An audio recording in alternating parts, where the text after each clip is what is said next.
question was fascinating. We asked the following question.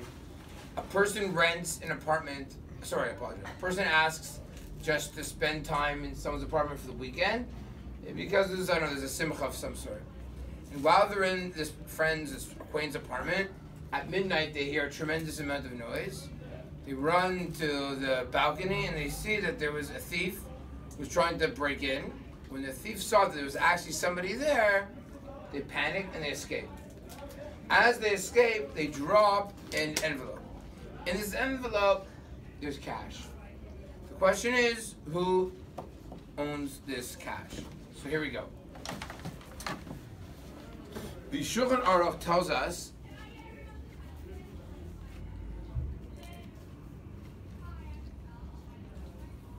that if a person, that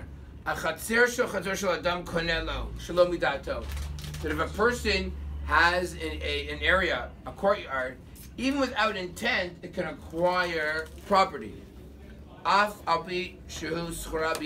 Even if someone else actually owns it. Renting it. What? Renting it. Yeah, we should rent it. Yeah, if someone else rents it. The question is going to be, that's nice, they rented it, but what about if they borrowed it and didn't pay? According to most of the commentaries, it appears that renting and borrowing, because you're allowed to use it, it's not necessarily a monetary thing, but it needs to be an agreed. If you're squatting on their property, that would obviously you cannot take it. If there's an agreement, you have permission to be there, you might be able to take it. That is according to the Shulchan Aruch. What's fascinating is that all the Acharonim argue on this, and the Shach and the Sma and the Ktsos, Achoshen all say no, not true. Why? Because in the case of money, it could be different. Why?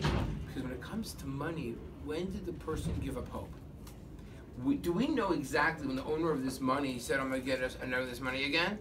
It could be, we don't know, that when this person gave up hope. If the money was deposited only an hour after the money was stolen, maybe he didn't actually check his pockets, didn't realize the person was missing his money, or if there was a bandit who stole it at 11:30 at night, he's not going to know that it was stolen until the next day or the next morning. So, when this question was asked, Rabbi Zuberstein, he in fact said, I'm not willing to say that it belongs to the owner, because I'm not sure that when it comes to money, the property actually acquired it. And since it was originally in the hands of this borrower, this renter, he would be allowed to keep it. Obviously, if there's any way possible, try to return it to the rightful owner. That's obviously what you have to do.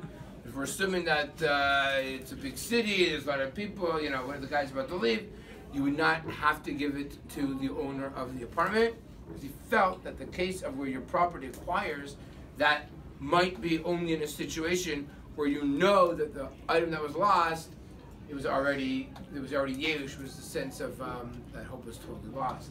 And it says, unless you're certain, it's not so simple that the owner actually acquires it. So here's an example where what I thought, the black and white case in the Shulchan Aruch, why would I say, okay, it belongs to the owner, it doesn't matter.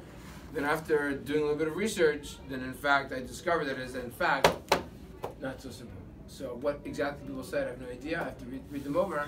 But a very, very interesting case. Obviously, a lot more to say about this case, but that'll take perhaps another time.